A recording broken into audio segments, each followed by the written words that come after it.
अस्सलाम वालेकुम। आज हम एक ऐसे टॉपिक पर बात करने जा रहे हैं जो कौमी तरक्की के लिए एक बहुत बड़ा जरिया बन सकता है, और वो है विमेन एम्पावरमेंट। एम्पावरमेंट का मतलब असल में है क्या और ये कौमी तरक्की से कैसे जुड़ा है, आइए इसको आसान तरीके से समझते हैं। एम्पावरमेंट का मतलब है किसी शख्स को ये आज़ादी देना कि वो अपनी ज़िंदगी के फैसले खुद कर सके, चाहे वो तालीम हो, करियर हो या उनकी पर्सनल लाइफ। ये सिर्फ जेंडर इक्वालिटी की बात नहीं है, ये पूरी कौम की तरक्की को आगे बढ़ाने का जरिया है। बहुत सी रिसर्च ने ये साबित किया है कि जिन ममालिक में जेंडर इक्वालिटी होती है उनकी इकोनॉमी तेज रफ्तारी से बढ़ती है। यूनाइटेड नेशंस और वर्ल्ड बैंक के मुताबिक खवातीन को एम्पावर करना प्रोडक्टिविटी में इजाफा करता है, इकोनॉमी को यूनिक बनाता है और कंट्री में ज्यादा आमदनी पैदा करता है। मसलन वर्ल्ड इकोनॉमिक फोरम के मुताबिक अगर दुनिया भर में जेंडर इक्वालिटी हासिल की जाए तो 2025 तक ग्लोबल जीडीपी में 28 ट्रिलियन डॉलर का इजाफा हो सकता है। ये अमेरिका और चाइना की कंबाइंड इकोनॉमी के बराबर है। नॉर्वे और स्वीडन जैसे ममालिक को देखें जो जेंडर इक्वालिटी के हवाले से दुनिया में सबसे आगे है। ये ममालिक ह्यूमन डेवलपमेंट, हेल्थ केयर और तालीम में भी टॉप पर हैं। इनका एक अहम हिस्सा है खवातीन का लीडरशिप रोल्स में होना। नॉर्वे में कंपनी बोर्ड्स पर खवातीन का 40% कोटा है।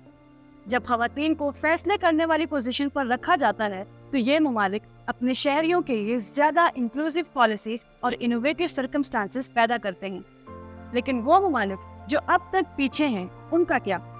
साउथ एशिया की बात करते हैं। मसलन इंडिया में रिसेंट तरक्की के बावजूद वर्क फोर्स में खवातीन का हिस्सा सिर्फ 20% के करीब है और पाकिस्तान में ये और भी कम है। इकोनॉमी पर इसके वाज़ेह बुरे असरात होते हैं। जिन ममालिक में खवातीन वर्क फोर्स का हिस्सा नहीं होती, वहाँ इकोनॉमी अपने आधे पोटेंशियल से भी कम पर चली जाती है।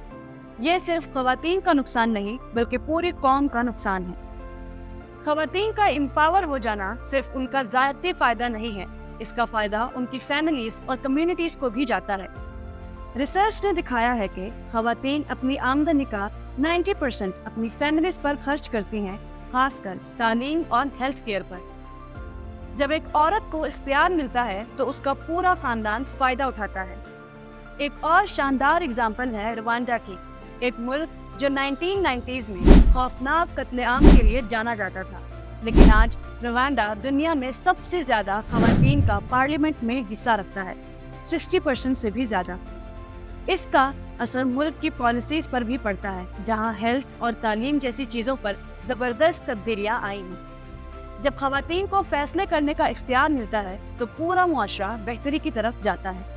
खवातीन सिर्फ सियासत में ही नहीं बल्कि एग्रीकल्चर और एंटरप्रेन्योरशिप जैसे फील्ड्स में भी अहम किरदार अदा कर रही हैं। मसलन अफ्रीका में एग्रीकल्चर वर्कफोर्स का 60 to 80% खवातीन पर मुश्तमिल है।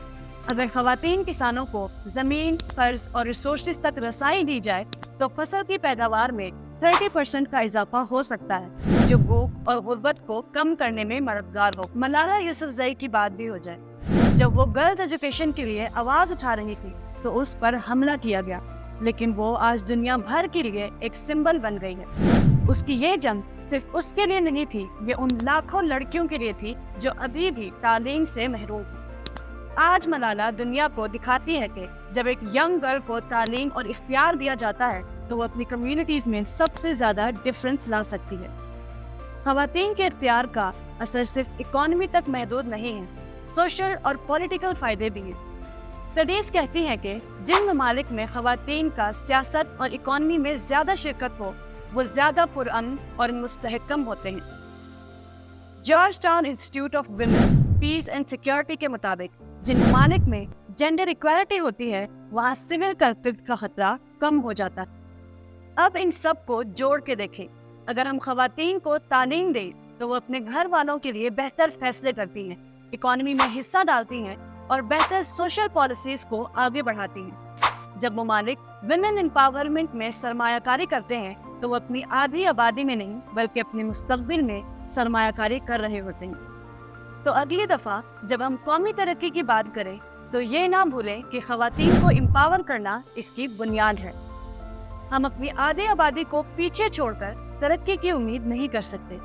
چاہے وہ تعلیم کے ذریعے ہو، اکانومک اپارچونیٹیز کے ذریعے ہو یا سیاسی نمائندگی کے ذریعے۔ خواتین کو اختیار دینا ہم سب کے فائدے میں ہے، اور یہ صرف ایک اخلاق کی بات نہیں ہے، یہ ایک اقتصادی، سیاسی اور سماجی ضرورت ہے۔ مستقبل ان ممالک کا ہے جو اپنی خواتین کو اختیار دیتے ہیں۔